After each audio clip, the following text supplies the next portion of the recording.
अच्छे कर्मों का बुरा फल क्यों मिलता है? यह सवाल जितना साधारण लगता है उतना ही गहरा और जटिल है। यह प्रश्न हर उस व्यक्ति के मन में कभी न कभी आता है जो जीवन में सच्चाई और अच्छाई का रास्ता चुनता है, फिर भी अपने हिस्से के कष्ट और संघर्ष झेलता है। हमने कई बार देखा है कि वे लोग जो दूसरों की भलाई के लिए काम करते हैं और खुद दुख और कठिनाइयों का सामना करते हैं, तो क्या इसका अर्थ यह है कि अच्छाई का कोई मोल नहीं?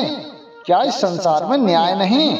इस सवाल के जवाब में अक्सर ये कहा जाता है कि यह हमारे पिछले जन्मों के कर्मों का परिणाम है। लेकिन क्या ये सच में इतना सरल है, या फिर इसमें कोई और ही गहराई छुपी है जिसे हम समझ नहीं पा रहे हैं? क्या ये हो सकता है कि वर्तमान जीवन के हमारे अच्छे कर्म जीवन की किसी ऐसी राह पर ले जा रहे हों जो सामान्य तौर पर तो कठिन है, लेकिन आत्मिक दृष्टि से हमारे लिए आवश्यक है? नमस्कार दोस्तों, बुद्धा मोटिवेशन यूट्यूब चैनल में आपका दिल से स्वागत है। दोस्तों, आज की कहानी बहुत ही दिलचस्प, ज्ञानवर्धक और आपके लिए बहुत महत्वपूर्ण है। कृपया इस कहानी को पूरा जरूर सुनिएगा और हमारी ये कहानी कैसी लगी कमेंट में जरूर बताइएगा। तो आइए दोस्तों, बढ़ते हैं इस कहानी की ओर। दोस्तों, इस कहानी का आरंभ होता है एक छोटे से गाँव से, जहाँ एक सज्जन और धर्मात्मा सेठ का निवास था। इस सेठ का नाम शिव नारायण था। शिव नारायण न केवल धनवान था, बल्कि दूसरों के लिए उसके दिल में करुणा और असीम दया भरी हुई थी। लोग उसे बहुत मानते थे और वह हर एक प्रकार के अहंकार से दूर, सादगी से भरपूर पूरे गांव में प्रसिद्ध था। शिव नारायण ने अपना पूरा जीवन दूसरों की सेवा में समर्पित कर दिया था। सुबह से ही उसका दरवाजा हमेशा गाँव वालों के लिए खुला रहता था। कोई भी व्यक्ति अपनी समस्याओं के साथ उसके पास जा सकता था और शिव नारायण बिना किसी झिझक के उनकी मदद के लिए हमेशा तैयार रहता था। गांव के कई लोग उसे एक फरिश्ते की तरह मानते थे, क्योंकि वो हमेशा हर किसी के दुख दर्द में साथ खड़ा रहता था। शिव नारायण सबसे पहले मंदिर जाकर भगवान को प्रणाम करता था, फिर वह अपने बड़े के घर से बाहर बैठ जाता। वहाँ से उसे आने जाने वाले सभी गांव के लोग दिखाई देते थे, जो अक्सर किसी न किसी समस्या से ग्रस्त होते थे। जैसे ही कोई व्यक्ति उसके पास आता तो शिव नारायण उसके चेहरे को देखकर परेशानियां समझ जाता था और उसे स्नेहपूर्वक बैठने को कहता था। एक दिन गांव का गरीब किसान, जिसका नाम रामू था, वह बहुत परेशान था। वह सेठ शिव नारायण के पास पहुंचा। उसके चेहरे पर चिंता की लकीरें साफ दिखाई दे रही थी। शिव नारायण ने उसकी परेशानी को समझते हुए उससे पूछा, अरे रामू भाई, क्या बात है, तुम इतने उदास क्यों हो? फिर रामू ने बताया, सेठ जी, इस बार बारिश ने हमारी सारी फसल खराब कर दी। घर में बच्चों के लिए खाने तक का इंतजाम नहीं हो पा रहा है। आप ही बताइए मैं क्या करूं? शिव नारायण ने उसकी बात सुनी और बिना कोई सवाल किए हुए उसे कुछ पैसे और अनाज दे दिया। रामू ने उसे धन्यवाद दिया और खुश होकर वहाँ से अपने घर की ओर चला गया। शिव नारायण को इस बात की संतुष्टि थी कि उसने एक भूखे परिवार की मदद की। शिव नारायण की दरिया दिली यहीं तक सीमित नहीं थी। एक दिन एक गांव की विधवा महिला गोमती अपनी बेटी की शादी के लिए धन की व्यवस्था न कर पाने के कारण यह परेशानी लेकर उस सेठ के पास आई। शिव नारायण ने उसकी समस्या को गंभीरता से सुना और बिना किसी हिचक के अपनी तिजोरी से पैसे निकालकर उसे दे दिए। उसके लिए दूसरों की मदद करना ही सबसे बड़ी सेवा थी और इस कार्य में उसे अपने धन की परवाह नहीं थी। गोमती ने आभार व्यक्त करते हुए कहा, हे सेठ जी, आप जैसे लोग इस दुनिया में बहुत कम होते हैं। भगवान आपको सदैव खुश रखे। शिव नारायण मुस्कुराया और कहा, गोमती, दूसरों की मदद करना ही सच्चा धर्म है। जब तक मेरे पास धन है, मैं हमेशा ही गरीब लोगों की सहायता करता रहूंगा। दिन का एक भी घंटा ऐसा नहीं था जब शिव नारायण किसी न किसी की मदद कर रहा होता था। कोई अपने बच्चे की शिक्षा के लिए सहायता मांगने आता तो किसी को अपनी बीमारी का इलाज कराने के लिए पैसे चाहिए होते। शिव नारायण हर किसी की मदद करता था और वह बदले की उम्मीद किसी से नहीं रखता था। हर शाम गांव के लोग उसके घर के पास बैठकर उसकी तारीफ किया करते थे। लेकिन हैरानी की बात तो ये थी कि शिव नारायण जितना भी अच्छा करता, वह दूसरों की जितनी भी मदद करता, मगर उसके जीवन में सुख नहीं था। अक्सर उसके साथ बुरी घटनाएं घटती रहती थी। कभी तो उसका व्यापार नुकसान में आ जाता, कभी उसके घर में कोई बीमारी का शिकार हो जाता। वह समझ नहीं पा रहा था कि आखिर ऐसा क्यों हो रहा है। शिव नारायण ने एक दिन अपने मन की पीड़ा अपने दोस्त से बताई। हे मेरे प्यारे दोस्त, मैंने हमेशा दूसरों की भलाई ही की है, फिर भी ना जाने मेरे साथ ही ऐसा क्यों हो रहा है। मुझे ऐसा क्यों लगता है कि शायद मेरे अच्छे कर्मों का फल मुझे नहीं मिल रहा है। उसके मित्र ने उसे समझाया, हे सेठ जी, जीवन के कर्म और उनके परिणामों का गणित बहुत ही महत्व होता है। ये शायद किसी पिछले जन्मों के कर्मों का फल हो सकता है, लेकिन आपके अच्छे कर्म कभी व्यर्थ नहीं जाएंगे। शिव नारायण उस दिन बहुत ही चिंतित था, लेकिन उसके मन में यही बात आ रही थी, चाहे कुछ भी हो वह अपना धर्म नहीं छोड़ेगा और वह सदा अच्छे ही कर्म करता रहेगा। शिव नारायण ने अपने मित्र की बात सुनी, लेकिन उसके मन में यह प्रश्न बना रहा कि क्या शायद अच्छे कर्म करने वालों के साथ भी बुरा हो सकता है। क्या ईश्वर ने उसके साथ कोई अन्याय किया था, या फिर इस दुख की कोई और गहरी वजह थी। कुछ दिन बाद उस गांव में एक प्रसिद्ध गुरु का आगमन हुआ। यह गुरु अपने ज्ञान और सिद्धियों के लिए दूर दूर तक प्रसिद्ध थे। शिव नारायण ने सोचा कि क्यों ना इन गुरु से अपनी उलझन का समाधान पूछा जाए। अगले दिन वह गुरुजी से मिलने पहुंचा। शिव नारायण ने गुरुजी से अपनी समस्या बताते हुए कहा, हे गुरुजी, मैंने हमेशा ही दूसरों का भला किया है, मैंने सदा अच्छे कर्म किए हैं, लेकिन फिर भी मेरे साथ आखिर बुरा ही क्यों होता है। ऐसा क्यों है कि मेरी मेहनत और परोपकार का फल मुझे क्यों नहीं मिलता। गुरुजी ने गंभीरता पूर्वक उसकी बात सुनी और मुस्कुराते हुए बोले, हे पुत्र, मैं तुम्हें एक कहानी सुनाता हूँ, शायद उससे तुम्हारे मन के प्रश्नों के समाधान मिल जाए।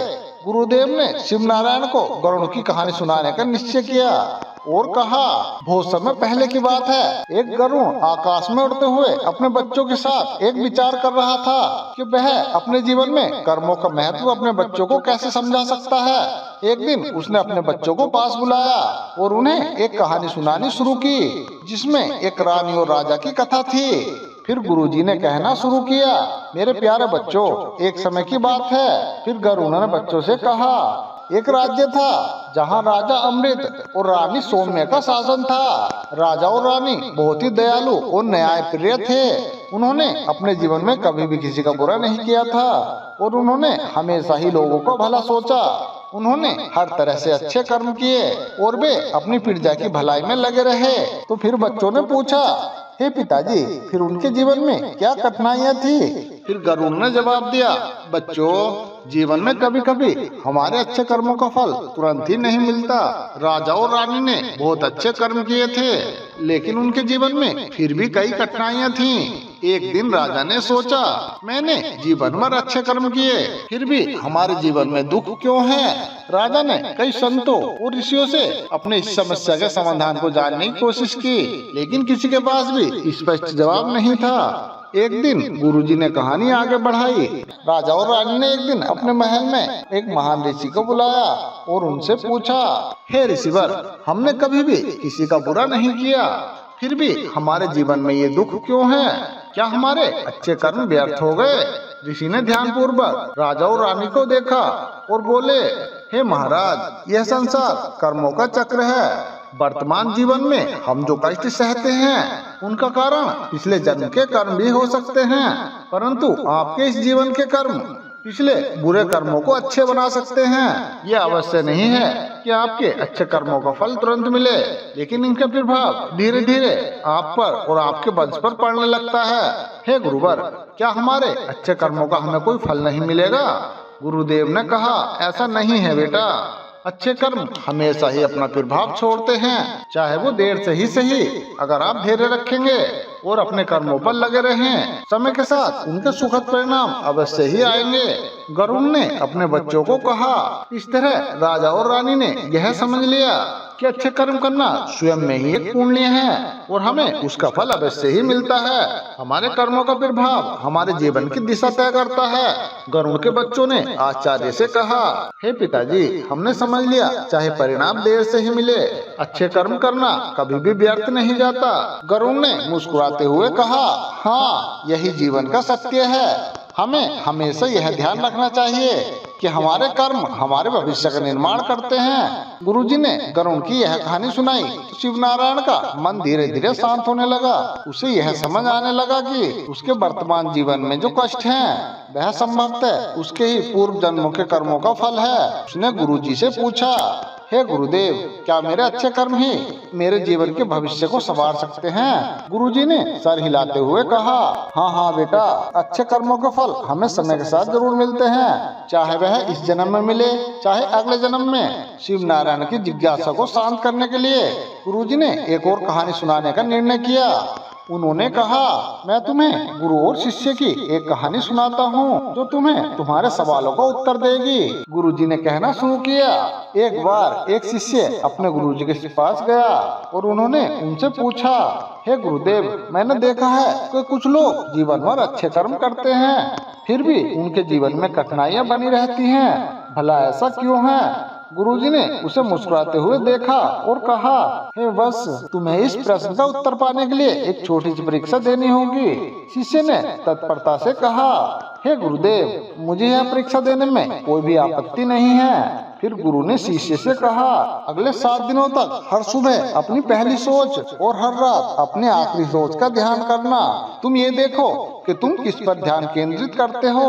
उस शिष्य ने 7 दिनों तक ऐसा ही किया और पाया कि वह अधिकतर अपने दुखों और चिंताओं पर ध्यान देता है। वह पास गया तो गुरु ने उससे कहा, जैसे तुमने अपने ध्यान शक्ति को केवल दुखों पर ही केंद्रित किया, ऐसे ही हम अपने जीवन में अपने जीवन का मूल्यांकन केवल अपनी सोच के अनुसार ही करते हैं। गुरु ने शिष्य को समझाते हुए कहा, अच्छे कर्मों का परिणाम केवल समय के साथ ही मिलता है, लेकिन वे हमारे मन को शांत और आत्मा को शुद्ध करते हैं, वे हमारे भविष्य को स्वस्थ बनाते हैं। शिष्य ने यह बात सुनी और कहा, हे गुरुजी, अब मैं समझ गया हूँ कि जीवन में आने वाली हर एक परिस्थिति हमारे कर्मों का परिणाम होती है। हमें हमेशा धैर्य ही रखना चाहिए और हमें अच्छे कर्म करते रहना चाहिए। शिव नारायण की कहानियों ने उस शेर को गहराईता से प्रभावित किया। उसे समझ आ गया कि जीवन में अच्छे कर्म करना सबसे बड़ी संपत्ति है। उसने गुरुजी से कहा, हे गुरुदेव, आपने मेरी आंखें खोल दी। मैं अपने धैर्य और विश्वास के साथ अपने कर्मों पर अडिग रहूंगा, चाहे परिणाम कुछ भी हो। गुरुजी ने मुस्कुराते हुए कहा, बेटा, यही तो सच्चा ज्ञान है। जीवन में हमें कर्मों पर ध्यान देना चाहिए और परिणाम की चिंता किए बिना सही मार्ग पर चलते रहना चाहिए। इस प्रकार शिव नारायण को जीवन का एक अनमोल सबक मिला और वह अपने कर्मों के मार्ग पर और भी दृढ़ता से चल पड़ा। तो दोस्तों, कैसी लगी ये कहानी हमें कमेंट करके जरूर बताएं और हमारे चैनल को सब्सक्राइब भी कर लें। तो मिलते हैं दोस्तों इसी तरह की एक और नई वीडियो के साथ। तब तक आप अपना ध्यान रखिए और हमेशा खुश रहिए।